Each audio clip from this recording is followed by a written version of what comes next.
ಟಿವಿಗೆ ಸ್ವಾಗತ. ನಾನು ಚೈತ್ರ ಹರೀಶ್.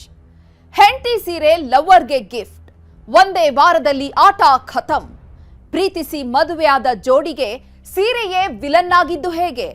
ಅವಳು ಬೇಕು ಇವಳು ಬೇಕು, ರಸಿಕನ ಆಟ ತಂದಿಟ್ಟಿತ್ತ ಪ್ರಾಣ ಸಂಕಟ. ಬೇಡ ಕೃಷ್ಣ ರಂಗಿನಾಟ ಅಂದ್ರೂ ಕೇಳದವನ ಪರಿಸ್ಥಿತಿ ಈಗ ಏನಾಗಿದೆ ಗೊತ್ತಾ? ಇಲ್ಲಿದೆ ನೋಡಿ ಆ ರೋಚಕ ಸ್ಟೋರಿ.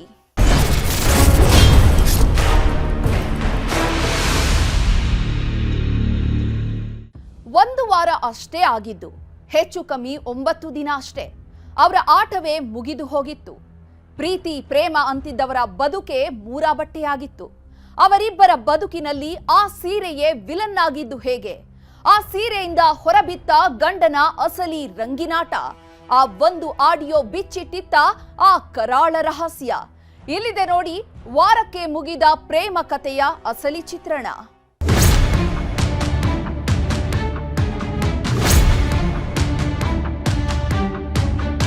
ಸುಮ್ಮನೆ ಏನು ರೀಸನ್ಸೇ ಇರ್ತಿರಲಿಲ್ಲ, ಸುಮ್ಮನೆ ಜಗಳ ಮಾಡ್ತಿದ್ರು ನಮ್ಮ ಮನೆಯಲ್ಲಿ. ಮದುವೆ ಆಗಿ ಒಂದು 9 ದಿವಸಕ್ಕೆ ನನ್ನನ್ನು ಬಿಟ್ಟು ಆ ಹುಡುಗಿ ಹೋಗಿದೆ ಸರ್.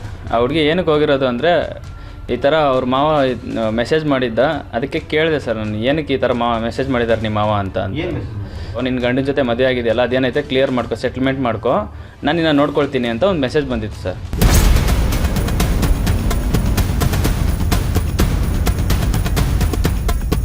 ಬಿಟ್ಟು ಬಂದುಬಿಟ್ಟು ಹೊಡಿತಿದ್ರು ಸರ್ ಅವ್ರು ನನಗೆ. ಯಾವಾಗೂ ಟಾರ್ಚರ್ ಕೊಡ್ತಿದ್ರು. ನಮ್ಮ ಅಪ್ಪ ಅಮ್ಮ ಜೊತೆಲಿ ಮಾತಾಡೋಕ್ಕೆ ಬಿಡ್ತಿರಲಿಲ್ಲ, ನಮ್ಮ ಅಣ್ಣ ಜೊತೆಲಿ ಮಾತಾಡೋಕ್ಕೆ ಬಿಡ್ತಿರಲಿಲ್ಲ. ಅವ್ರು ಯಾರಾದರೂ ಫೋನ್ ಮಾಡಿದ್ರೆ ಫೋನ್ ಕಟ್ ಮಾಡ್ತಿದ್ರು. ಏನಕ್ಕೆ ಮಾತಾಡ್ತೀವಿ ಅವ್ರ ಜೊತೆಲಿ, ನೀನು ಅವ್ರ ಜೊತೆಲೆಲ್ಲ ಮಾತಾಡಬೇಡ, ಅವ್ರ ಜೊತೆಲೆಲ್ಲ ಹೋಗ್ಬೇಡ ಅಂತ ಹೇಳ್ತಿದ್ರು. ಗಂಡನ ಜೊತೆ ಮದುವೆ ಆಗಿದೆಯಲ್ಲ, ಅದೇನೈತೆ ಕ್ಲಿಯರ್ ಮಾಡ್ಕೊ, ಸೆಟ್ಲ್ಮೆಂಟ್ ಮಾಡ್ಕೊ, ನಾನು ನಿನ್ನ ನೋಡ್ಕೊಳ್ತೀನಿ ಅಂತ ಒಂದು ಮೆಸೇಜ್ ಬಂದಿತ್ತು ಸರ್. ಆ ಮೆಸೇಜ್ಗೆ ನಾನು ಕೇಳಿದೆ, ಏನಕ್ಕೆ ಈ ಥರ ಮೆಸೇಜ್ ಮಾಡಿದ್ದಾರೆ ನಿಮ್ಮ ಮಾವ ಅಂತ ಕೇಳಿದ್ದಕ್ಕೆ,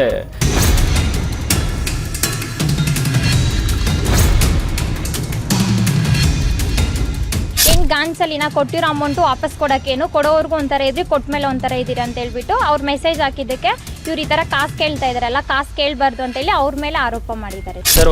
ಒಂದು ಆಟೋದಲ್ಲಿ ಬಂದರು ಸರ್, ಒಂದು 2-3 ಆಟೋ ಬಂತು ಸರ್. 2-3 ಆಟೋದಲ್ಲಿ ಬಂದು ಒಂದು 15 ಜನ ಇದ್ದರು ಸರ್. 15 ಜನ ನನ್ನ ಹೊಡೆದು ಆಟೋದಲ್ಲಿ ಬಲವಂತವಾಗಿ ಕುಳಿಸಿ ಅಲ್ಲಿಂದ ನನ್ನ ಉಸ್ಕೂರು ಫ್ರೂಟ್ ಮಾರ್ಕೆಟ್ವರೆಗೂ ಕರ್ಕೊಂಡೋದ್ರು ಸರ್.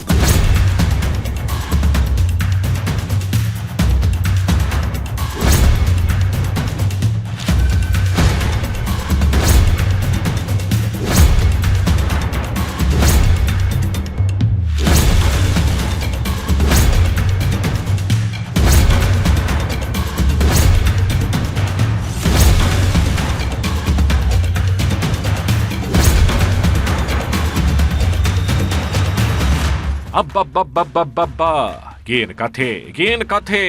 ಸಿನಿಮಾ ರೇಂಜ್ಗೆ ಇದೆಯಲ್ರಿ ಇವರ ಕಥೆ. ಇವ್ರಿಗಿಬ್ರು ಹೇಳ್ತಿರೋ ಕಥೆ ಕೇಳ್ತಿದ್ರೆ ಗಾಂಧಿನಗರದ ಮಂದಿ ಒಂದು ಸಿನಿಮಾವನ್ನೇ ತೆಗಿಬೋದು ಬಿಡಿ. ಹಂಗಿದೆ ಕಣ್ರಿ ಇವರಿಬ್ಬರ ಕಥೆಯಲ್ದೇ. ಸಿಂಪಲ್ ಆಗಿ ಒಂದ್ ಲವ್ ಸ್ಟೋರಿನೂಗಿದೆ, ರಾಯಲ್ ಸಿನಿಮಾ ರೇಂಜ್ಗೆ ಚೇಸಿಂಗೂಗಿದೆ, ಭೀಮಾ ತೀರದ ರಕ್ತ ಚರಿತ್ರೆ ಥರ ಅಟ್ಯಾಕಿಂಗೂಗಿದೆ. ಅಬ್ಬಬ್ಬಬ್ಬಬ್ಬ, ಕೇಳ್ತಾಗಿದ್ರೆ ಕೇಳ್ತಾನೇಗಿರಬೇಕು ಅನ್ಸತ್ತೆ ಕಣ್ರಿ.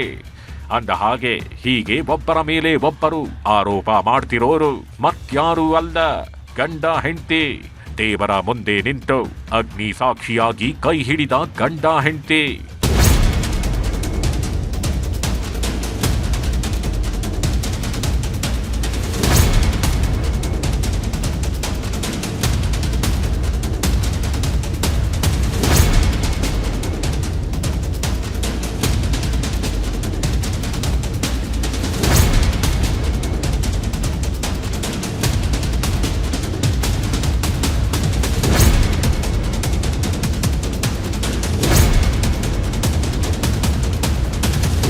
ನೋಡ್ರಿ ಈ ಫೋಟೋ ನೋಡ್ರಿ, ಇಬ್ಬರು ಹೇಗೆ ಕೈ ಮುಗಿದು ದಾಂಪತ್ಯ ಜೀವನಕ್ಕೆ ಕಾಲಿಟ್ರು ಅಂತ.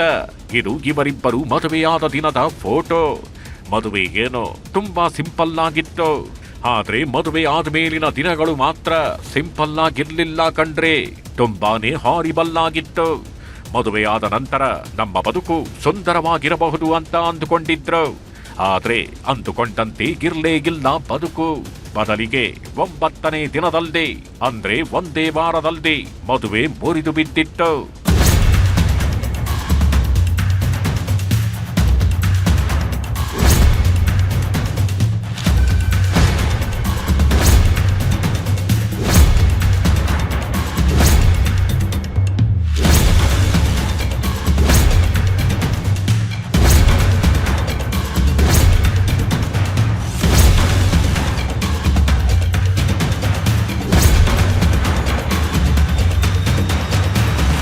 ನೋಡ್ರಿ, ಈ ವಿಡಿಯೋನ ಸರಿಯಾಗಿ ನೋಡ್ರಿ.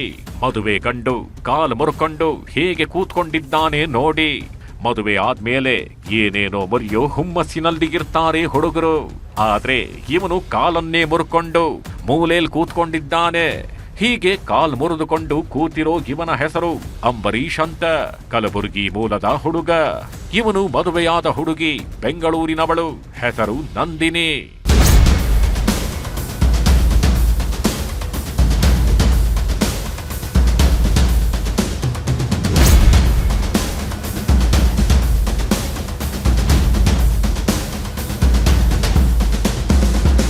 ಎಸ್, ಬೆಂಗಳೂರಿನ ನಂದಿನಿಗೂ ಕಲಬುರಗಿಯ ಅಂಬರೀಷನಿಗೂ ಲವ್ ಆಗಿತ್ತು. ಸಿಂಪಲ್ ಆಗಿ ಶುರುವಾದ ಲವ್ ಸ್ಟೋರಿ. ಆರಂಭದಲ್ಲಿ ಹಿತ ಅನ್ನಿಸ್ತಾಗಿತ್ತು, ಜುಮ ಜುಮ ಅನ್ನಿಸ್ತಿತ್ತು. ಆಗೆಲ್ಲ ಇಬ್ಬರು ಜೊತೆಯಾಗಿ ಸುತ್ತಾಡಿದ್ದೇನು, ಫೋಟೋ ಕ್ಲಿಕ್ಕಿಸಿಕೊಂಡಿದ್ದೇನು. ನೋಡಬೇಕಿತ್ತು ಇವರ ಆ ದಿನಗಳು. ಅಬ್ಬಬ್ಬಬ್ಬಬ್ಬ, ಒಳ್ಳೆ ಜೋಡಿ ಹಕ್ಕಿಗಳ ತರ ಆಕಾಶದಲ್ಲಿ ತೇಲಾಡ್ತಾಗಿದ್ರು. ಹಿಂಗೆ ತೇಲ್ತಾಗಿದ್ದವರು ಮದುವೆ ಆಗ್ಬೇಕು ಅನ್ನೋ ನಿರ್ಧಾರ ಮಾಡ್ತಾರೆ. ನಾವು ಲವ್ ಮಾಡ್ತಿದ್ದೀವಿ, ಮದುವೆ ಮಾಡ್ಕೋತೀವಿ ಅಂತ ಇಬ್ಬರು ಮನೆಯಲ್ಲಿ ಮಾತಾಡಿದ್ರು, ಒಪ್ಪಿಸಿದ್ರು. ಜೊತೆಯಲ್ಲಿ ಬದುಕೋರು ಇವರೇ ಒಪ್ಕೊಂಡ ಮೇಲೆ ಇನ್ನೇನಿದೆ ಅಂತ ದೊಡ್ಡೋರು ಮದುವೆ ಮಾಡಿದ್ರು. ಆ ಮದುವೆಯ ಫೋಟೋಗಳನ್ನ ನೀವು ಒಂದ್ಸಲ ನೋಡ್ಕೊಂಡ್ಬಿಡಿ.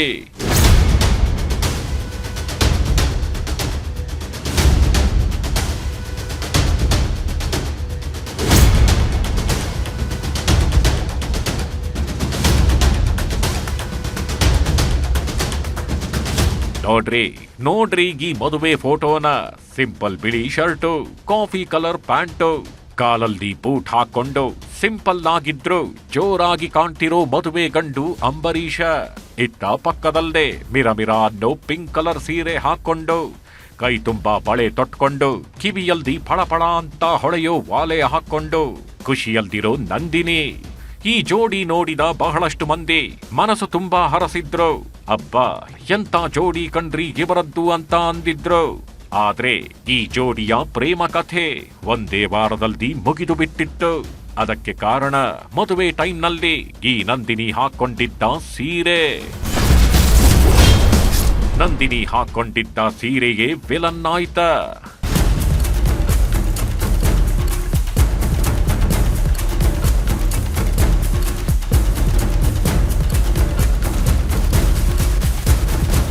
ಐತ್ಲಾಗ ಎಂತ ಟ್ವಿಸ್ಟು. ಒಂದು ಲವ್ ಸ್ಟೋರಿ ಅಲ್ದೆ ಅವರ ಅಪ್ಪ ಅಮ್ಮ ವಿಲನ್ ಆಗಿರ್ತಾರೆ, ಅತ್ತೆ ಮಾವ ವಿಲನ್ ಆಗಿರ್ತಾರೆ. ಆದ್ರೆ ಇಲ್ಲಿ ಈ ಅಂಬರೀಷ ಮತ್ತು ನಂದಿನಿ ಲವ್ ಸ್ಟೋರಿ ಅಲ್ದೆ ಈ ಸೀರೆಯೇ ವಿಲನ್ ಆಗ್ಬಿಟ್ಟಿದೆ ಕಣ್ರಿ. ಅರೆ, ಏನಿದು, ಒಂದು ಸೀರೆ ವಿಲನ್ ಆಗೋದಕ್ಕೆ ಹೇಗ್ ಸಾಧ್ಯ ಅಂತ ನೀವು ಕೇಳಬಹುದು. ಆದ್ರೆ ಟ್ವಿಸ್ಟ್ ಇರೋದೇ ಗಿಲ್ಲಿ. ಮದುವೆ ಟೈಮಲ್ಲಿ ಈ ನಂದಿನಿ ಹಾಕೊಂಡಿದ್ದ ಸೀರೆ ಸ್ವಲ್ಪ ದಿನಗಳ ನಂತರ ಬೇರೆಯವಳ ಮೈ ಮೇಲೆ ಕಂಡಿತ್ತು. ಯಾವಾಗ ತಾನು ಹುಟ್ಟಿದ್ದ ಸೀರೆ ಬೇರೆಯವಳ ಮೈ ಮೇಲೆ ಕಾಣಿಸಿತ್ತು, ಆಗ್ಲೇ ನೋಡಿ ಲವ್ ಸ್ಟೋರಿ ಟ್ರಾಜಿಡಿ ಸ್ಟೋರಿ ಆಗೋದು. ಅಂದ ಹಾಗೆ ನಂದಿನಿ ಹುಟ್ಟಿದ್ದಾಗಿ ಪಿಂಕ್ ಕಲರ್ ಸೀರೆ ಯಾರ ಮೈ ಮೇಲೆ ಕಾಣಿಸಿತ್ತು ಅಂತೀರ? ಅದನ್ನ ನೀವೇ ನೋಡಿ.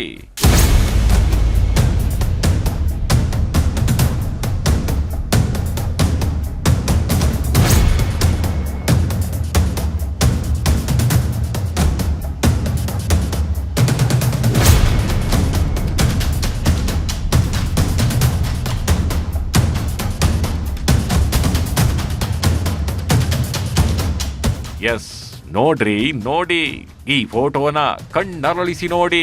ರೂಮಿನ ಡೋರ್ ಲಾಕ್ ಮಾಡ್ಕೊಂಡು ಪಿಂಕ್ ಕಲರ್ ಸೀರೆ ಉಟ್ಕೊಂಡು ಸೀರೆಯ ನರಿಗೆಯನ್ನ ಸರಿ ಮಾಡ್ಕೊಳ್ತಾಗಿರೋ ಈ ಚಂದುಳ್ಳಿ ಚಲುವೆಯನ್ನ ಸರಿಯಾಗಿ ನೋಡಿ. ಈಕೆ ಉಟ್ಕೊಂಡಿದ್ದ ಸೀರೆಯನ್ನ ನೋಡಿದ ಅಂಬರೀಷನ ಹೆಂಡತಿ ನಂದಿನಿ ರೊಚ್ಚಿಗೆದ್ದಿದ್ದಾಳೆ. ಅಲ್ಲಿಗೆ ಅಂಬರೀಷ ಮತ್ತು ನಂದಿನಿಯ ಲವ್ ಸ್ಟೋರಿ ಮುರಿದು ಬಿದ್ದಿತ್ತು ಕಣ್ರಿ. ಹೆಂಡತಿ ಸೀರೆ ಲವ್ವರ್ಗೆ ಕೊಟ್ಟ, ಯಾರಿಗೂ ಗೊತ್ತಾಗದಂತೆ ವಿಷಯಾಗಿಟ್ಟ. ಎಸ್, ಆವತ್ತು ಅಂಬರೀಷನ ಜೊತೆಗೆ ಮದುವೆ ಆಗ್ತಿದ್ದಾಗ ನಂದಿನಿ ಪಿಂಕ್ ಕಲರ್ ಸೀರೆ ಉಟ್ಕೊಂಡಿದ್ಲು.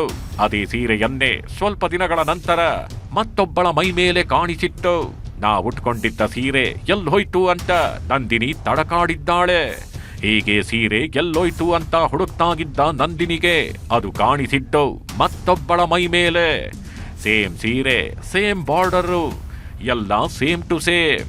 ಆಗ ನಂದಿನಿಗೆ ಅನ್ನಿಸಿತ್ತು ಈಗೇನು ಅಂಬರೀಷನಿಗೆ ಸೇಮ್ ಟು ಸೇಮ್ ಲವ್ವರ ಅಂತ.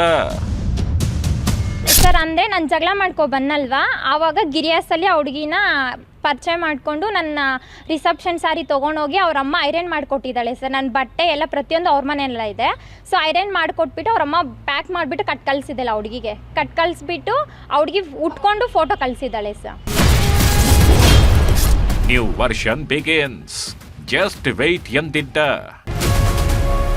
ಎಸ್, ನಂದಿನಿ ಜೊತೆಗೆ ಪ್ರತಿದಿನ ಜಗಳ ಕದನ ಅಂತ ಸಂಸಾರದ ಜಂಜಾಟದಲ್ಲಿ ಬೇಸತ್ತಿದ್ದ ಅಂಬರೀಷನಿಗೆ ಮತ್ತೊಬ್ಬಳು ಬೇಕು ಅನ್ನಿಸಿತ್ತು. ಅದಕ್ಕಾಗಿಯೇ ಮತ್ತೊಬ್ಬಳನ್ನ ಹುಡುಕೊಂಡು ಹೋಗಿದ್ದಾಗಿ ಅಂಬರೀಷ ಅವಳಿಗೆ ಸೀರೆಯನ್ನು ಕೊಟ್ಟಿದ್ದ. ಆಕೆ ಅದನ್ನ ಉಟ್ಕೊಂಡು ಅದನ್ನಾಗಿ ಅಂಬರೀಷನಿಗೂ ಕಳಿಸಿದ್ಲು. ಆಗ್ಲೇ ಗೊತ್ತಾಗಿದ್ದು ಇವರಿಬ್ಬರ ಲವ್ ಸ್ಟೋರಿ. ಇದಾದ ಮೇಲೆ ಅಂಬರೀಷ ಮತ್ತು ನಂದಿನಿ ನಡುವೆ ಜಗಳ ಆಗ್ತಾನೇಗಿತ್ತು. ಆಗ್ಲೇ ನೋಡಿ ಈ ಅಂಬರೀಷ ಹೊಸ ಲವ್ವರ್ ಜೊತೆಗಿರೋ ಫೋಟೋನ ಸ್ಟೇಟಸ್ಗೆ ಹಾಕೊಂಡು ನ್ಯೂ ವರ್ಷನ್ ಬಿಗಿನ್ಸ್ ಅನ್ನೋ ಸಂದೇಶ ಕಳುಹಿಸಿದ್ದು. ಆದರೆ 4 ಲಕ್ಷ ಕೊಡು, ನಿನ್ನ ಪಾಡಿಗೆ ಬಿಡ್ತೀವಿ, ನೀನು 4 ಲಕ್ಷ ಕೊಟ್ಟರೆ ಇವಾಗಲೇ ಡೈವರ್ಸ್ ಪೇಪರ್ ಸೈನ್ ಆಗ್ತೀನಿ ಅನ್ನೋ ಮಾತುಗಳು ಮಾತಾಡಿದ್ದಾರೆ ಸರ್. ಇವಾಗ ಅದೆಲ್ಲ ಬಿಟ್ಟಿದ್ದಾರೆ ಸರ್. ಜಾತಿ ನಿಂದನೆ ಅಂತ ಹೇಳ್ಬಿಟ್ಟು ನನ್ನ ಮೇಲೆ ಸುಳ್ಳು ಆರೋಪಗಳು ಮಾಡ್ತಾ ಇದ್ದಾರೆ ಸರ್. ಅಂಬರೀಷ್ ನಂದಿನಿ ಮಧ್ಯೆ ತಾಯಿಯೇ ತಂದಿಟ್ಟಳ.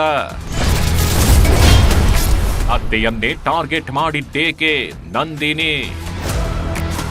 ಈ ನಂದಿನಿ ಅಂಬರೀಷನ ಜೊತೆಗೆ ಅಂಬರೀಷನ ತಾಯಿ ಅಂದರೆ ಅತ್ತೆಯನ್ನು ಟಾರ್ಗೆಟ್ ಮಾಡಿ ಕಂಪ್ಲೇಂಟ್ ಕೊಟ್ಟಿದ್ದಾಳೆ. ಈಕೆನೆ ಮಗನ ಇಲ್ಲೀಗಲ್ ರಿಲೇಶನ್ಶಿಪ್ ಬೆಳೆಯೋದಕ್ಕೆ ಬಿಟ್ಟಿದ್ದು ಬೇರೊಬ್ಬರ ಜೊತೆಗಿನ ಲವ್ವಿಗೆ ಕುಮ್ಮಕ್ಕು ಕೊಡ್ತಿದ್ಲು ಅಂತ ಆರೋಪಿಸಲಾಗ್ತಿದೆ. ಸರ್ ಅಂದರೆ ಅವ್ರಿಗೆ ಮದ್ವೆಕ್ಕಿಂತ ಮುಂಚೆ ಅದನ್ನ ಅಂತ ಹುಡುಗಿ ಇದ್ದಾಳಲ್ವಾ, ಆ ಹುಡುಗಿನ ಕರ್ಕೊಂಡು ಹೋಗ್ಬೇಕಾದ್ರೆ ಲಾರಿನಲ್ಲಿ ಆಕ್ಸಿಡೆಂಟ್ ಆಗಿದೆ ಅವರಿಗೆ, ಅದರಿಂದ ರ್ಯಾಡ್ ಹಾಕಿದ್ದಾರೆ. ಅಬ್ಬಬ್ಬಬ್ಬಬ್ಬ, ಏನ್ರೀ ಈ ಅಂಬರೀಷನ ಲೀಲೆಗಳು? ಸಿಂಗಲ್ ಟ್ರ್ಯಾಕ್ ಲವ್ ಸ್ಟೋರಿ ಅಲ್ಲ ಇವನದ್ದು, ಹಾಗಂತ ಡಬಲ್ ಟ್ರ್ಯಾಕು ಅಲ್ಲ, ಟ್ರಿಬಲ್ ಟ್ರ್ಯಾಕಿನ ಲವ್ ಸ್ಟೋರಿ ಕಣ್ರಿ. ಒಬ್ಬಳಾದ ಮೇಲೆ ಮತ್ತೊಬ್ಬಳು, ಅವಳು ಆದ್ಮೇಲೆ ಮಗದೊಬ್ಬಳು, ಹೀಗೆ ಹೂವಿನಿಂದ ಹೂವಿಗೆ ಹಾರೋ ದುಂಬಿ ತರ ಈ ಅಂಬರೀಷ ಹೆಣ್ಣಿನಿಂದ ಹೆಣ್ಣಿಗೆ ಹಾರ್ತಾನೇಗಿದ್ದ. ನಂದಿನಿಯನ್ನ ಮದುವೆ ಆಗೋದಕ್ಕಿಂತ ಮೊದಲು ಒಬ್ಬಳ ಸಂಘ ಮಾಡಿದ್ದ.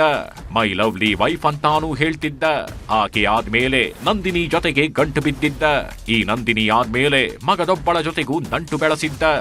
ಒಬ್ಬರಲ್ಲ ಇಬ್ಬರಲ್ಲ, 3 ಹೆಣ್ಣು ಮಕ್ಕಳ ಜೊತೆಗೆ ನಂಟು ಬೆಳೆಸಿಕೊಂಡಿದ್ದ ಈ ಮನ್ಮಥ ರಾಜ ಅಂಬರೀಷ. ಹಳೆ ಪ್ರೇಮ ಹೊಸ ಪ್ರೇಮ ಹೆಂಡತಿ ಮನೆಯವರಿಗೂ ಗೊತ್ತಾಯ್ತು. ಇನ್ನು ನಂದಿನಿ, ಅಪ್ಪ ನಾನು ಈ ಅಂಬರೀಷನನ್ನ ಲವ್ ಮಾಡಿದ್ದೀನಿ, ಇವನನ್ನೇ ಮದುವೆ ಆಗ್ತೀನಿ ಅಂದಾಗ ಮನೆಯವರು ಒಪ್ಪಿ ಮದುವೆ ಮಾಡಿಸಿದ್ರು. ಆದ್ರೆ ಈ ಅಂಬರೀಷ ಬರೀ ನನ್ನ ಮಗಳನ್ನಷ್ಟೇ ಅಲ್ಲ, ತುಂಬಾ ಜನರನ್ನ ಲವ್ ಮಾಡಿದ್ದ ಅನ್ನೋ ವಿಚಾರ ನಂದಿನಿ ಮನೆಯವರಿಗೂ ಗೊತ್ತಾಗಿತ್ತು. ಈ ವಿಚಾರವಾಗಿ ಹಲವು ಸಲ ಜಗಳವೂ ಆಗಿತ್ತು. ಚಂದಾಪುರ ಬಸ್ ಸ್ಟಾಪಿನಲ್ಲಿ ಇದೇ ವಿಚಾರಕ್ಕೆ ಸಂಬಂಧಿಸಿದಂತೆ ನಂದಿನಿ ಕುಟುಂಬದವರಿಗೂ ಅಂಬರೀಷನಿಗೂ ಜಗಳ ನಡೆದಿತ್ತಂತೆ. ಆ ಗಲಾಟೆಯಲ್ಲಿ ಅಂಬರೀಷನನ್ನ ಕಿಡ್ನಾಪ್ ಮಾಡ್ಕೊಂಡು ಹೋಗಿ ಹೊಡೆದು ಕಾಲು ಮುರಿದಿದ್ದಾರೆ ಅನ್ನೋ ಆರೋಪಗಳು ಕೇಳಿ ಬಂದಿವೆ. ಆಟೋದಲ್ಲಿ ಬಂದರು ಸರ್, ಒಂದು 2-3 ಆಟೋ ಬಂತು ಸರ್. 2-3 ಆಟೋದಲ್ಲಿ ಬಂದು ಒಂದು 15 ಜನ ಇದ್ದರು ಸರ್. 15 ಜನ ನನ್ನ ಹೊಡೆದು ಆಟೋದಲ್ಲಿ ಬಲವಂತವಾಗಿ ಕುಳಿಸಿ ಅಲ್ಲಿಂದ ನನ್ನ Huskur fruit ಮಾರ್ಕೆಟ್ವರೆಗೂ ಕರ್ಕೊಂಡೋದ್ರು sir. Huskur fruit ಮಾರ್ಕೆಟ್ಗೆ ಕರ್ಕೊಂಡೋಗಿ ಅಲ್ಲಿ ಕೂಡ ನನ್ನನ್ನು ಹೊಡೆದು ನನ್ನ ಹತ್ರ ಇದ್ದ ಮೊಬೈಲು ಮತ್ತು chain, gold chain, ring, cash ಒಂದು 15,000 ಇತ್ತು ಸರ್. ಆವಾಗ ತಾನೇ ಪೇಮೆಂಟ್ ಆಗಿತ್ತು. 15,000 ಕ್ಯಾಶ್ ಇತ್ತು. ಇದೆಲ್ಲ ಕಿತ್ಕೊಂಡು ಅಲ್ಲಿ ಹೊಡೆದು ನನ್ನ ಕಾಲು ತಿರುವಿ ಮುರಿದು ಮತ್ತೆ ಆಟೋದಲ್ಲಿ ಕುಳಿಸ್ಕೊಂಡು ಕರ್ಕೊಂಡು ಮತ್ತೆ ಹಳೆ ಚಂದಾಪುರಕ್ಕೆ ಕರ್ಕೊಂಬಂದರು ಸರ್. ಹಳೆ ಚಂದಾಪುರದಲ್ಲಿ ನನ್ನನ್ನು ಕುಳಿಸಿ ಅಲ್ಲಿ ಬೆಳಗ್ಗೆ 10:30 ನನ್ನನ್ನು 4 ಗಂಟೆವರೆಗೂ ಫೋರ್ಸ್ ಮಾಡಿದ್ದಾರೆ ಸರ್. ಸಿಗ್ನೇಚರ್ ಮಾಡು, 4 ಲಕ್ಷ ಕೊಡ್ತೀನಿ ಅಂತ ಒಪ್ಕೋ, ನಾನು ನಿಮ್ಮನ್ನ ಬಿಡ್ತೀನಿ ನಿನ್ನ ಪಾಡಿಗೆ ಅಂತ ಹೇಳಿದ್ದಾರೆ ಸರ್. MLC ಆಗಿದೆ ಸರ್ ಇದು. ಆ್ಯಕ್ಚುಲಿ MLC ಆಗಿದೆ ಗೌರ್ಮೆಂಟ್ ಹಾಸ್ಪಿಟ್ಲಲ್ಲಿ. ಅಲ್ಲಿ ಹೇಳಿಕೆ ಕೊಟ್ಟೆ ಸರ್, ಸೂರ್ಯನಗರದ ಪೊಲೀಸವ್ರಿಗೆ ಹೇಳಿಕೆ ಕೊಟ್ಟೆ ಸರ್. ಏನಂತಂದರೆ ನನ್ನ ಕಿಡ್ನ್ಯಾಪ್ ಮಾಡಿದ್ದಾರೆ, ಕಿಡ್ನ್ಯಾಪ್ ಮಾಡಿ ನನ್ನ ಕೊಲೆ ಮಾಡೋದಕ್ಕೆ ಪ್ರಯತ್ನ ಪಟ್ಟಿದ್ದಾರೆ ಅಂತ ಹೇಳಿಕೆ ಕೊಟ್ಟಿದ್ದೀನಿ ಸರ್. ಇನ್ನು ನನ್ನ ಮಗನ ಜೀವಕ್ಕೆ ಅಪಾಯವಿದೆ ಅಂತ ಹೇಳೋ ಅಂಬರೀಷನ ತಾಯಿ ನಂದಿನಿ ಮತ್ತು ಅವರ ಕುಟುಂಬದ ಕಡೆನೇ ಬೊಟ್ಟು ಮಾಡಿ ತೋರಿಸ್ತಾಳೆ. ಮಗನ ಕಿಡ್ನಾಪ್ ಸರ್. ನಾನು ಊರಿಗೆ ಹೋಗಿದ್ದೆ ಸರ್. ನಾನು ಊರಿಗೆ ಹೋಗಿದ್ದು, ಇದು ಬಸ್ ಟಿಕೆಟು ಇದೆ ಸರ್. ನಾನು ಊರಿಗೆ ಹೋದ ದಿನ ಮಾರನೇ ದಿನನೇ ನನ್ನ ಮಗನ ಕಿಡ್ನಾಪ್ ಮಾಡಿದ್ದಾರೆ ಸರ್. ನಮ್ಮ ಮನೆಗೆ ಯಾರೂ ಇಲ್ಲ ಸರ್. ಅದನ್ನು ನಮ್ಗೆ ಗೊತ್ತಿಲ್ಲ. ಆಮೇಲೆ ಅವ್ರ ಫ್ರೆಂಡು ಯಾರೋ ಒಬ್ಬರು ಅವ್ರ ಫ್ರೆಂಡ್ ನೋಡಿಬಿಟ್ಟು ನನಗೆ ಫೋನ್ ಮಾಡಿದ್ದಾರೆ ಸರ್. ನನ್ನ ನಂಬರ್ ಎಲ್ಲರಿಗೂ ಗೊತ್ತು ಸರ್. ಅಮ್ಮ ಈ ಥರ ಅಂಬರೀಷನ್ಗೆ ಈ ಥರ ಹೊಡೆದಿದ್ದಾರೆ, ಆಟೋದಲ್ಲಿ ತಗೊಂಬಂದು ಹುಡುಗಿ ಕಡೆಯವರಂತೆ, ಏನು ವಿಷಯ ಅಂತ ನನಗೆ ಗೊತ್ತಿಲ್ಲ ಅಮ್ಮ ಅಂತ ಹುಡುಗ ಫೋನ್ ಮಾಡಿದೆ ಸರ್.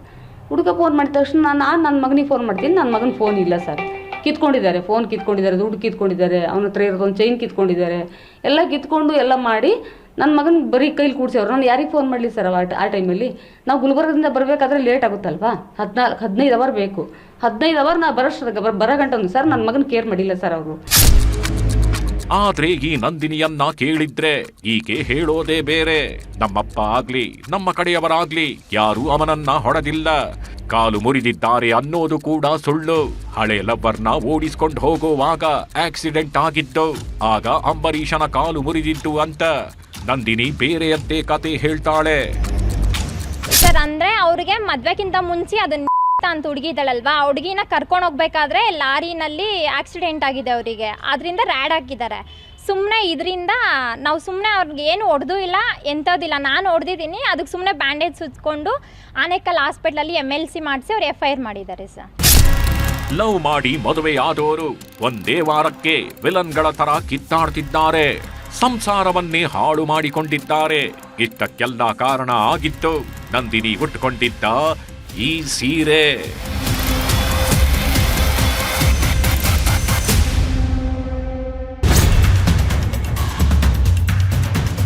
ನನ್ನ ಕ್ಯಾಸ್ಟ್ ಬಗ್ಗೆ ಮಾತಾಡಿದ್ದಾರೆ ಅವರು. ನಿಮ್ಮ ಕ್ಯಾಶ್ನ ಚಪ್ಪಲಿ ಬಿಡೋ ಜಾಗದಲ್ಲಿ ಬಿಡ್ಬೇಕಂತ ಹೇಳಿದ್ದಾರೆ ಸರ್ ಅವರು. ಇವಾಗ ಅದೆಲ್ಲ ಬಿಟ್ಟಿದ್ದಾರೆ ಸರ್. ಜಾತಿ ನಿಂದನೆ ಅಂತ ಹೇಳ್ಬಿಟ್ಟು ನನ್ನ ಮೇಲೆ ಸುಳ್ಳು ಆರೋಪಗಳು ಮಾಡ್ತಾ ಇದ್ದಾರೆ ಸರ್.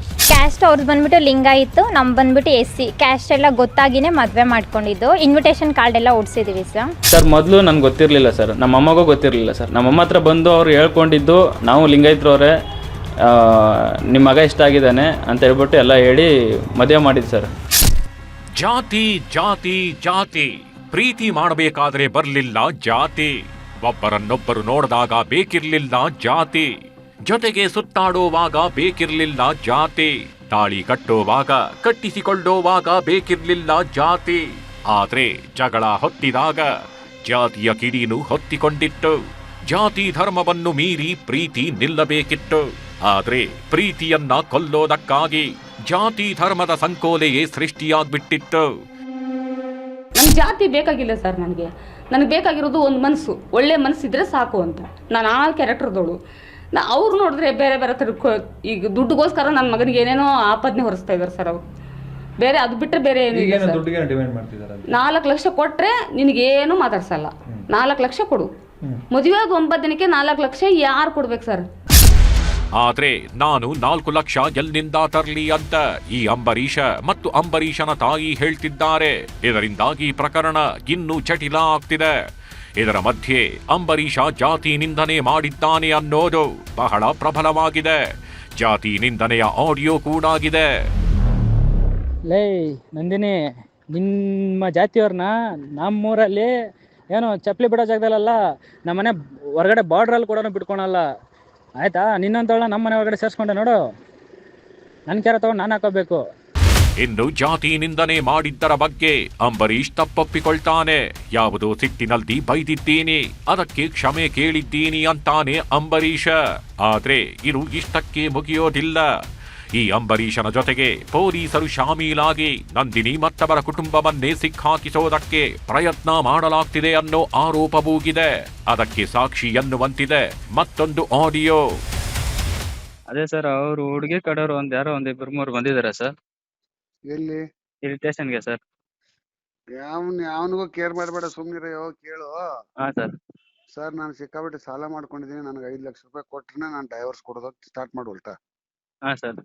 ನಾನು ಜೀವನ ಎಲ್ಲ ಹಾಳಾಯ್ತು, ಹಾ ಸರ್. ನನಗೆ ಯಾರು ಮದುವೆ ಮಾಡ್ಕೊಡ್ತಾರೆ, ನಾನು ದುಡ್ಡು ಕೊಟ್ರೆ ನಾನು ಡೈವರ್ಸ್ ಕೊಡೋದಂತ ಉಲ್ಟಾ ಸ್ಟಾರ್ಟ್ ಮಾಡ. ಹಾ ಸರ್. ಅಷ್ಟು ಆರಾಮಾಗಿ. ಅದೇ ಸರ್, ಅವ್ರು ಬಂದಿದ್ರು ಸರ್, ಅದಕ್ಕೆ ಸರ್. ಏನ್ ಮಾಡ್ತಾರ ಬಂದ್ರು? ಏನ್ ಮಾಡ್ತಾನೆ? ಅದೇ ಸರ್, ಇಲ್ಲಿ ಅವರು ನಾವು ಆ ಸಂಘಕ್ಕೆ ಇದ್ ಮಾಡ್ತೀವಿ, ಕಂಪ್ಲೇಂಟ್ ಮಾಡ್ತೀವಿ, ಹಂಗೆ ಅಂತ ಅವ್ರು ಎಲ್ಲಿ ಯಾವ ಸಂಘ ಇಲ್ಲ ಏನಿಲ್ಲ, ಎಲ್ಲ ವೇಸ್ಟ್. ಹಾ ಸರ್. ಸಂಘಗಳು ಎಲ್ಲಿ ಏನು ಹೋಗಕ್ ಹೋಗಬೇಡ, ಯಾರು ಫೋನ್ ರಿಸೀವ್ ಮಾಡಬೇಡ. ಹಾಂ ಸರ್. ಯಾವ ಸಂಘ ಒಟ್ಟ ಗೊತ್ತಿಲ್ದವ್ರ ನಂಬರ್ ಒಟ್ಟು ಎತ್ತಕ ಹೋಗ್ಬೇಡ, ಓಕೆ ಸರ್. ಫೋನ್ ಎತ್ತಬೇಡ, ಇಷ್ಟೇ ಮಾಡ. ಆಯ್ತು ಸರ್. ಅಂಬರೀಷನಿಗೆ ನಂದಿನಿಯ ಮೇಲೆ ಅನುಮಾನ ಆಗಿದೆ. ನಂದಿನಿ ಮಾವ ಈಕೆಯನ್ನ ಡಿವೋರ್ಸ್ ಕೊಟ್ಟು ಬಾ ಅಂತ ಕರೆದಿದ್ದಂತೆ. ಆ ಮೆಸೇಜ್ ಬಂದ ಮೇಲೇನೆ ನಂದಿನಿ ಬದಲಾಗಿದ್ದು ಅನ್ನೋದು ಅಂಬರೀಷನ ವಾದ.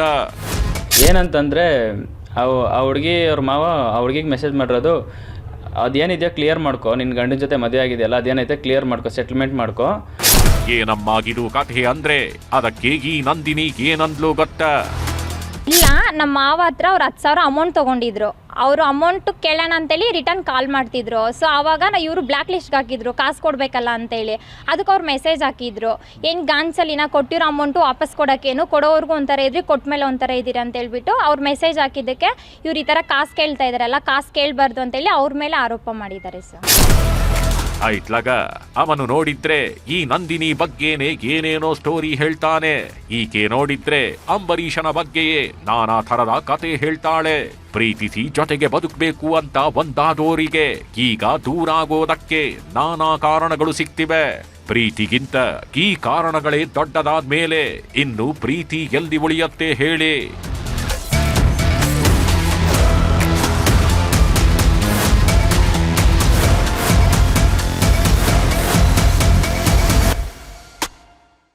ನಂಬಿಕೆನೇ ಪ್ರೀತಿಗೆ ಅಡಿಪಾಯ ಅಂತಾರೆ.